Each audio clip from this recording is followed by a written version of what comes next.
शांति। आज की तारीख है 11 नवंबर 2021। साकार महावाक्य। बाबा कहते, मीठे बच्चे, यही पढ़ाई है जो तुम्हें नर से नारायण, नारी से लक्ष्मी बनाती है। यही पढ़ाई है जो तुम्हें नर से नारायण, नारी से लक्ष्मी बनाती है। इसलिए पढ़ाई पर बहुत बहुत ध्यान देना है। इसलिए पढ़ाई पर बहुत बहुत ध्यान देना है।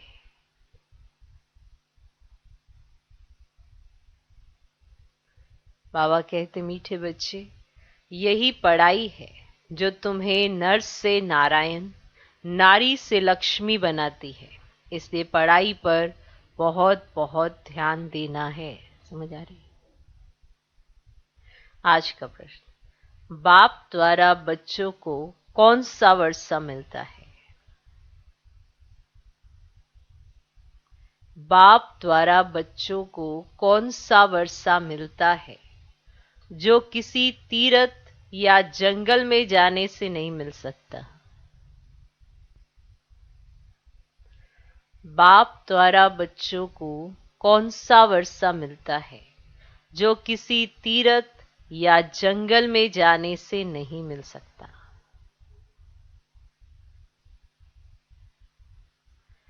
उत्तर, बाप द्वारा बच्चों को सुख शांति संपत्ति का वर्षा मिलता है। बाप द्वारा बच्चों को सुख शांति संपत्ति का वर्षा मिलता है जो कहीं भी नहीं मिल सकता। मनुष्य शांति के लिए जंगल में जाते हैं। मनुष्य शांति के लिए जंगल में जाते हैं, परंतु तुम जानते हो, शांति तो हम आत्माओं का स्वधर्म है।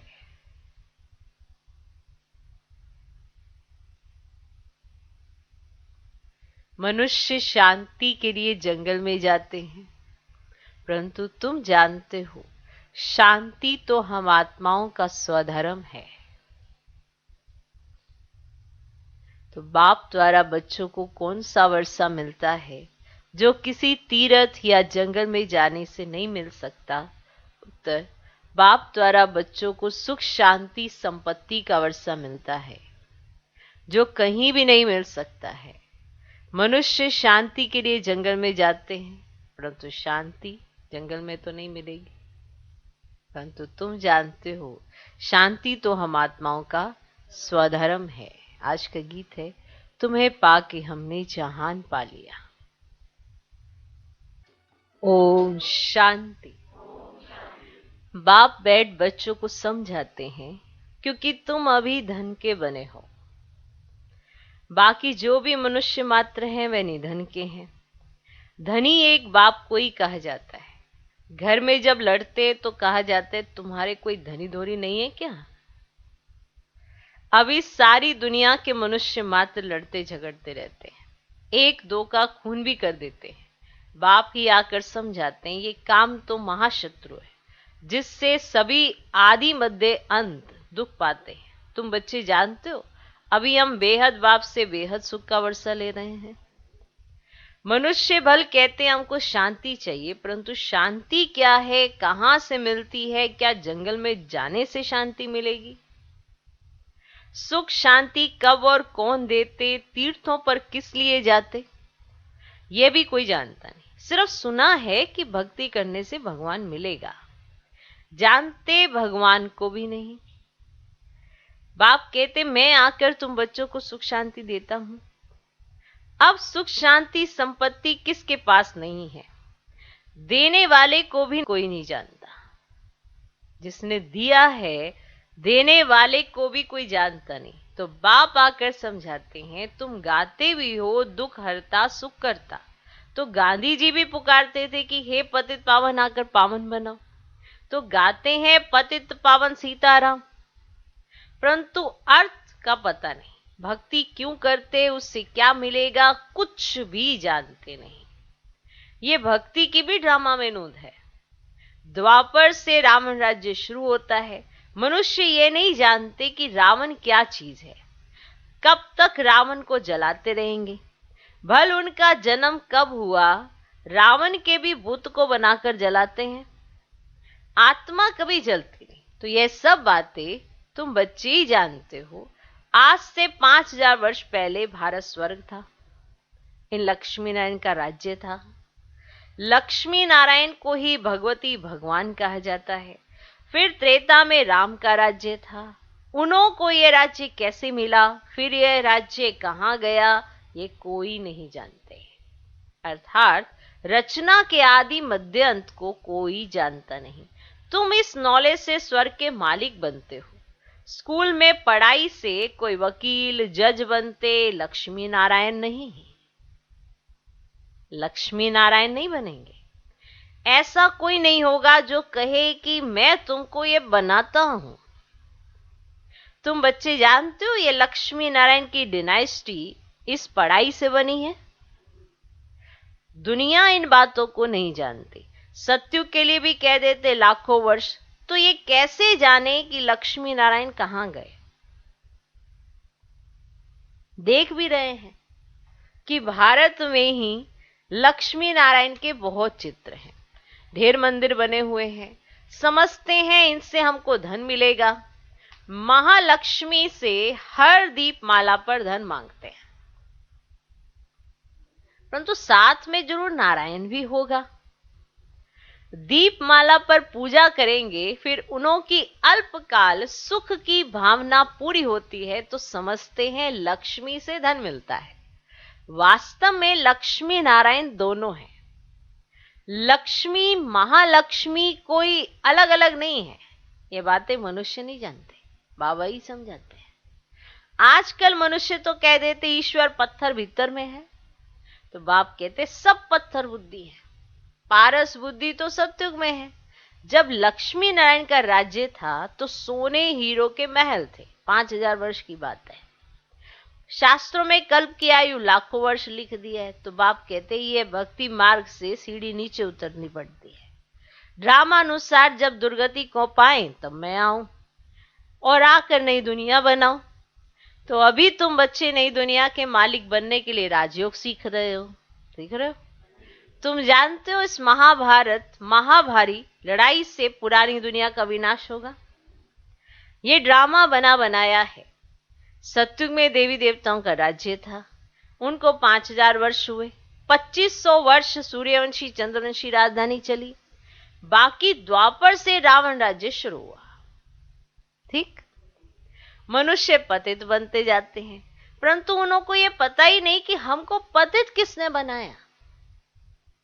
हम पावन थे, पतित कैसे बने, बाबा आकर समझाते हैं। रावण राज्य शुरू होने से तुम पतित बनते जाते हो। रावण के जन्म को अभी 2500 वर्ष हुए। शिव बाबा के जन्म को 5000 वर्ष हुए। उनको रावण कहा जाता है। वास्तव में राम कहना नहीं चाहिए कि आजकल मनुष्यों के नाम रामचंद्र कृष्णचंद्र रखते हैं, है ना। 5000 वर्ष पहले भारत सोने की चिड़िया थी, उनको गोल्डन एज्ड वर्ल्ड कहा जाता है। तो बैकुंठ था, परंतु कहां था ये कोई नहीं जानते। आत्मा क्या है, परमात्मा क्या है, सृष्टि क्या है, कुछ भी नहीं जानते। तब उनको कहा जाता है तुच्छ बुद्धि। अब ऋषि मुनि रचता और रचना के आदि मध्य अंत को नहीं जानते। तब तो कहते हैं ना नेति नेति, ना बाप को ना वर्षा को जानते। तो बाप द्वारा जो वर्षा विश्व की राजाई मिलती है ना, उनको भी नहीं जानते। तो अभी सारे सृष्टि के आदि मध्य अंत को तो तुम जानते हो, तो तुम डबल आस्तिक ठहरे। लोगों को तो यह भी मालूम नहीं कि शांति किससे और कहां से मिलेगी। सन्यासियों के पास मनुष्य जाके कहते हमको शांति चाहिए, वो खुद शांति लेने चले गए थे, है ना। अब सन्यासी तो खुद ढूंढने के लिए निकले थे। अब फिर मनुष्य सन्यासियों के पास जाते जो गृहस्थी होते कि हमको शांति चाहिए। अब हमको शांति यहाँ कहां से मिल सकती है, कहां से आ सकती है। कर्म तो करना है ना, शांति तो मिलेगी शांति धाम में। अगर घर में एक अशांत होगा तो भी सारे घर को अशांत कर देगा। अगर एक भी अशांत हुआ तो सारे घर को अशांत कर देगा। शांति मिलती है स्वीट होम में, फिर वहां से हम आत्माओं को बाप भेज देते हैं पाठ बजाने के लिए नई दुनिया में। तो बाप दो जग में थोड़े ही भेजेगा, है ना। शांति धाम से सुख धाम में जाएंगे। तुम बच्चे जानते हो ये भगवान की पाठशाला है। अब ये कोई सत्संग नहीं है, यहाँ भगवान वाच है बच्चों प्रति। निराकार शिव बाबा शरीर में प्रवेश कर तुम बच्चों से बात करते हैं। अब आत्मा भी शरीर में है ना, है ना। अब आत्मा को जब कर्मेंद्रियां मिलती है तब बोलती है, सुनती है। अब आत्माओं को बाप बैठ पढ़ाते हैं, परमात्मा को बुलाते हैं कि हे पतित पावन, हे सदगति दाता, लिबरेटर, गाइड। परंतु ये नहीं जानती कि कैसे लिबरेट कर फिर गाइड बनकर कहाँ ले जाएंगे। अब ये गाते तो है कि गाइड है, लिबरेटर है, किससे लिबरेट करना है, किसके लिए गाइड करना है और लेके कहाँ जाना है, या नहीं जानते, सिर्फ चिल्लाते रहते हैं। अब गॉडफादर आया है, तुम बच्चों को गाइड कर रहे हैं, खुद तुमको शांति धाम में ले जाते, फिर तुम आप ही सुख धाम में आ जाएंगे, चले जाएंगे ना। तो बाप एक ही बार आकर सबका गाइड बनता है। फिर नई दुनिया में बाप गाइड नहीं बनेंगे, उसको नई दुनिया में नहीं आएंगे, वहां नहीं गाइड करेंगे। तो इस समय मनुष्य सब पतित होने के कारण ये नहीं जानते कि हम वापस घर कैसे जाएं। पतित है ना, उड़ नहीं सकते ना। अब भक्ति बहुत करते हैं वहां जाने के लिए, परंतु ये नहीं जानते कि हम पतित है, इसीलिए जा नहीं सकते। तो पतित पावन बाप आकर जब पावन बनाए तब हम जा सके। तो अब बाप पावन बनने की तुमको युक्ति बताते हैं। अब सबको पति से पावन बनना ही है। अभी कितने ढेर मनुष्य हैं, है ना। सत्युग में कितने होते हैं और अभी देखो कितने ढेर है। तो सत्युग में जब देवताओं का राज्य है तो 9 लाख नए झाड़ में होते हैं। पहले थोड़े पत्ते होते हैं ना, फिर बड़ा होता जाता है। पहले एक ही धर्म वाले हैं, तुम अभी अपने को नरकवासी तो नहीं समझेंगे, तो बाकी सब है नरकवासी, परंतु अपने को समझते ही नहीं है। इस समय सूरत तो सबकी मनुष्य की और सीरत बंदर जैसी है। बड़े बड़े राजाएं भी लक्ष्मी नारायण के चरणों में झुकते हैं। अब वह कोई पतित को पावन बनाने वाले तो नहीं है, क्योंकि समझ में आया, क्योंकि लक्ष्मी नारायण तो पतित को पावन बनाने वाले नहीं है, अथवा वह कोई रैम दिल थोड़े ही है ना। वो तो अपना राज्य कर रहे हैं, अपनी पोजीशन प्राप्त की। अब वो कोई रैम दिल थोड़े ही है। जब कोई दुखी हो तो उन पर रैम किया जाए। अब रैम दिल एक बाप ही है, तो बाप ही आकर पत्थर बुद्धियों को पारस बुद्धि बनाते हैं। अभी तुम देवता बन रहे हो, बन रहे हो। अब ये है ही नर से नारायण बनने की पाठशाला, बन रहे हो। ये राजयोग है। अब ऋषि मुनि ये नहीं जानते कि गीता का राजयोग किसने सिखाया, तो गीता को बिल्कुल ही खंडन कर दिया है। तो समझते कृष्ण ने राजयोग सिखाया था, कहते कृष्ण भगवान वाच मन मना भव। अब कृष्ण तो परमात्मा है ही नहीं, अब तो सत्य का प्रिंस है, जो ही संगम युग पर राजयोग सीख कर राजाई प्राप्त करते हैं, तो उनको फिर भगवान बना दिया है। अब ढेर मनुष्य गीता सुनते हैं, तो परंतु एक को भी पता नहीं है कि गीता का भगवान शिव है ना कि श्री कृष्ण, एक को भी नहीं पता, है ना। कह देते हैं सब एक ही है, माना पता एक को भी नहीं और कह देते सब एक ही है। तो ऐसे मनुष्य से भी माथा मारना पड़ता है। 63 जन्मों से समझते आए हैं ना कि कृष्ण भगवान है, और द्वापर से शास्त्र बने हैं, तो जरूर पहले पहले गीता बनी होगी।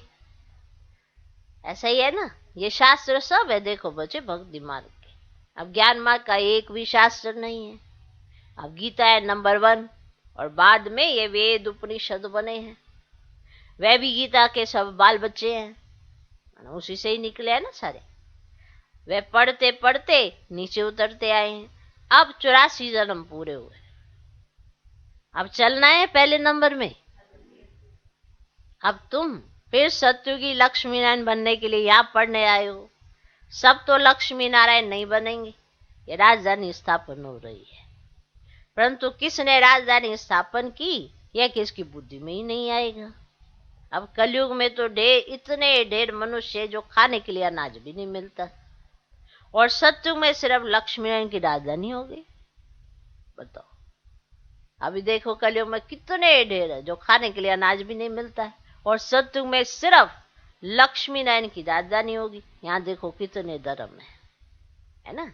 अब सामने महाभारत लड़ाई भी खड़ी है, फिर भी मनुष्यों की आंखें नहीं खुलती हैं।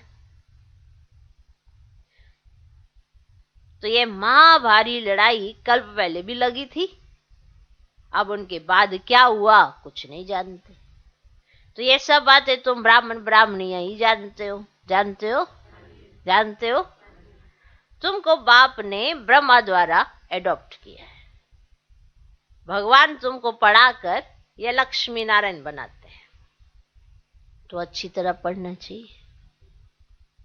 हाँ, ये बनने के लिए आए हो ना, तो अच्छी तरह पढ़ना चाहिए। बनना क्या है? लक्ष्मी नारायण। तो लक्षण भी तो देखने पड़ेंगे ना, कि मुझ में कितने आ गए, कितने बाकी हैं। जैसे पढ़ाई करते हैं तो देखा जाता है ना कि कितना सब्जेक्ट में कितना होशियार हुआ हूँ, किस में बच गया हूँ, तो उस पर मेहनत करनी पड़ती है। तो लक्ष्मी नारायण बनने आए हो तो लक्षण नहीं देखोगे कि है या नहीं है, सब पता चलता है, सारा दिन पता चलता है ये लक्षण लक्ष्मी नारायण बनने लायक है नहीं है, फिर भी हम इग्नोर करते रहते हैं। फिर क्या होगा, जब रिजल्ट निकलेगी तो हो ऐसे ऐसे करने लगेंगे। कोई सिचुएशन आएगी, कोई परिस्थिति आएगी, हो ऐसे करने लगेंगे।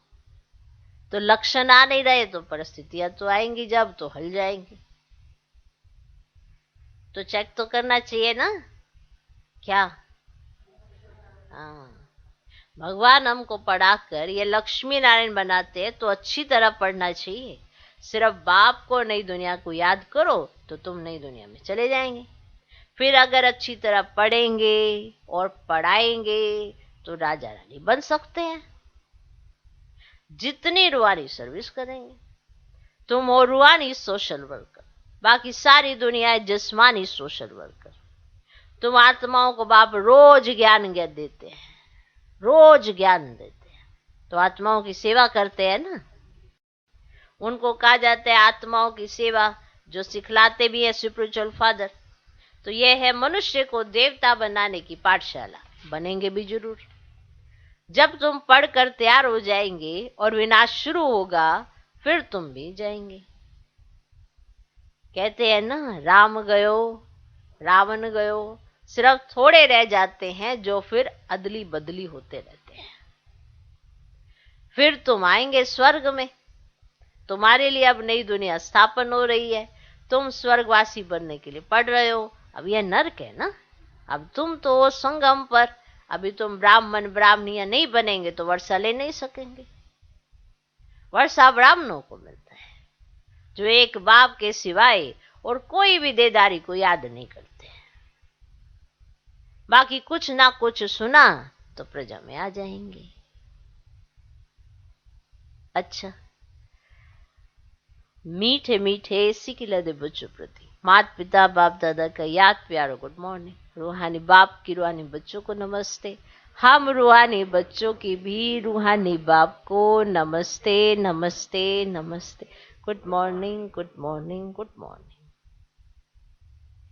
धारणा के लिए मुख्य सर पहला पॉइंट, रूहानी सोशल वर्कर बन, पढ़ना और पढ़ाना है। रूहानी सोशल वर्कर बन, पढ़ना और पढ़ाना है। बाप के साथ साथ आने वाली नई दुनिया को भी याद करना है।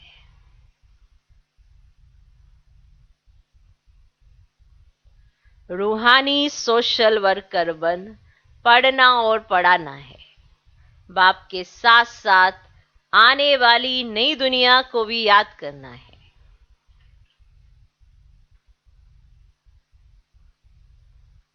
दूसरा पॉइंट, बाप समान रहम दिल बन, सबको पारस बुद्धि बनाने की सेवा करनी है। बाप समान रहम दिल बन, सबको पारस बुद्धि बनाने की सेवा करनी है। रूहानी सोशल वर्कर बन, पढ़ना और पढ़ाना है। बाप के साथ साथ आने वाली नई दुनिया को भी याद करना है। दूसरा, बाप समान रहमदिल बन सबको पारस बुद्धि बनाने की सेवा करनी है। आज का वरदान,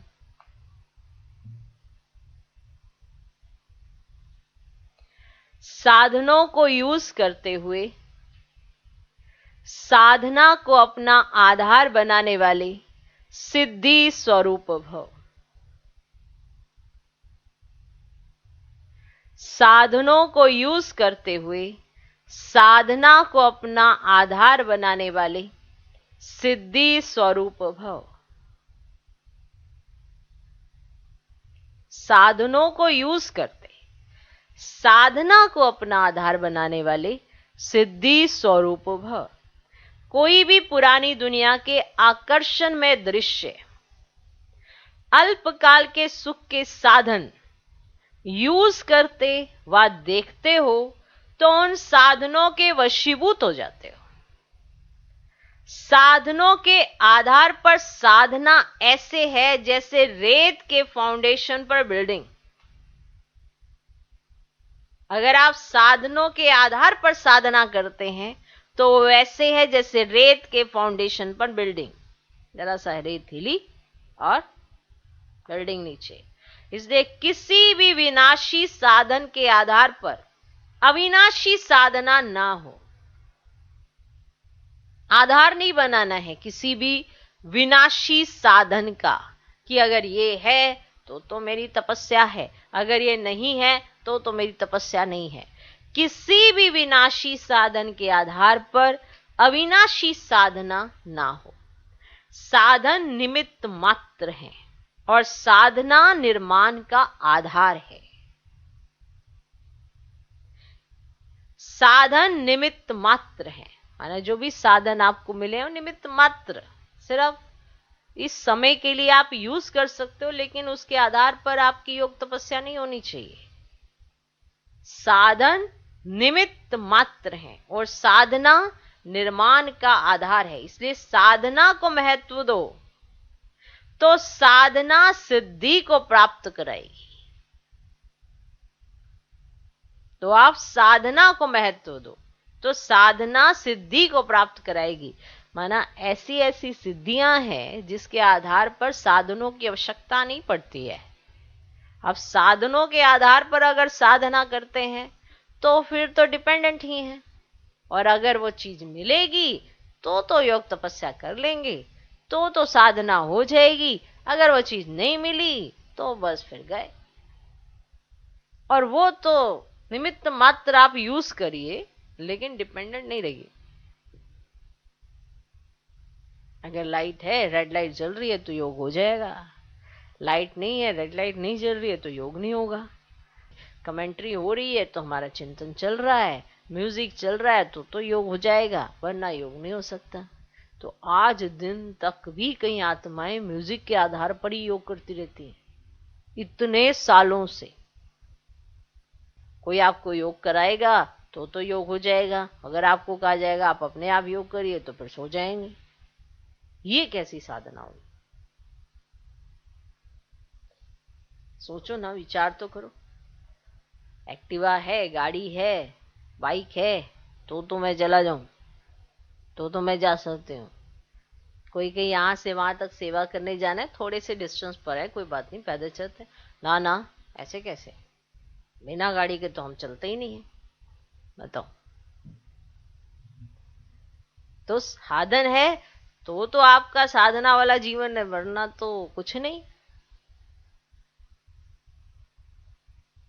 अपने आप से पूछ के देखिए कि क्या है हमारे जीवन में, कहाँ है साधना या साधनों के आधार पर साधना। तो फिर तो रेत के ऊपर खड़ी हुई बिल्डिंग है, हल्का सा झरोका आया नहीं और खत्म, गिरी। और रेत तो वैसे भी हिलती डुलती रहती है, उस पर बिल्डिंग खड़ी भी नहीं हो पाती है। तो साधन तो कभी भी हिल जाते हैं। आज बिजली है तो ठीक है, नहीं है तो फिर खत्म। आज तो लाइट नहीं है ना, चलो छोड़ो, क्या योग करना। आज तो लाइट नहीं है ना तो क्या क्लास करानी, चलो छोड़ो, जब आएगी लाइट तो देखा जाएगा। तो साधन निमित्त मात्र है और साधना निर्माण का आधार है, इसलिए साधना को महत्व दो। साधना सिद्धि को प्राप्त कराएगी। अगर आपने सिद्धि को प्राप्त कर लिया तो भले आपको कोई साधन मिले ना मिले, हर चीज ऑटोमेटिकली आपका शरीर जो है ना, वो सब चीजों के लिए प्रिपेयर रहता है अपने आप में। सिद्धियां ऐसी थोड़ा होती है। अगर आप साधना से सिद्धि प्राप्त करना चाहते हैं तो साधना पर ध्यान दीजिए, साधनों पर नहीं। और साधन तो आपको निमित्त मात्र चलो मिल गए हैं, कल को ऐसी जगह पे जाओगे जहां ये भी नहीं मिलेगा तो फिर क्या करोगे? फिर कैसे लगन लगाओगे? फिर कैसे योग करोगे? क्योंकि हर चीज नहीं अवेलेबल होगी हर जगह। अब यहाँ पर हैं तो सारी चीजें मिल रही हैं, जहां पे जाएंगे वहां पे वो चीजें नहीं मिलेंगी, फिर क्या करोगे? तो साधना, साधना करो, सिद्धि प्राप्त करो। आज का स्लोगन, किसी भी कमजोरी का अंश है तो वंश पैदा हो जाएगा और परवश बना देगा। किसी भी कमजोरी का अंश है तो वंश पैदा हो जाएगा। कोई भी कमी कमजोरी आपको मालूम है, उसका थोड़ा सा अंश मेरे अंदर है, माना हल्का सा भी, अगर कोई मुझे कुछ हल्का सा भी कुछ ऐसा ऊपर नीचे हो जाता है तो बस जी मेरा सारा जाला शुरू हो जाता है। तो वंश तो पैदा हो जाएगा और फिर आप उसके हो जाएंगे परवश। किसी भी कमजोरी, कमजोरी के अंश की बात हो रही है। कोई भी कमी कमजोरी है जो आप निकालना चाहते हैं लेकिन उसका अंश अभी बाकी है, तो फिर वंश पैदा हो जाए। कभी भी कोई भी ऐसा संग मिलेगा तो अंश था, वंश बन जाएगा और आप हो जाएंगे परवश और परवश बना देगा। ओम शांति।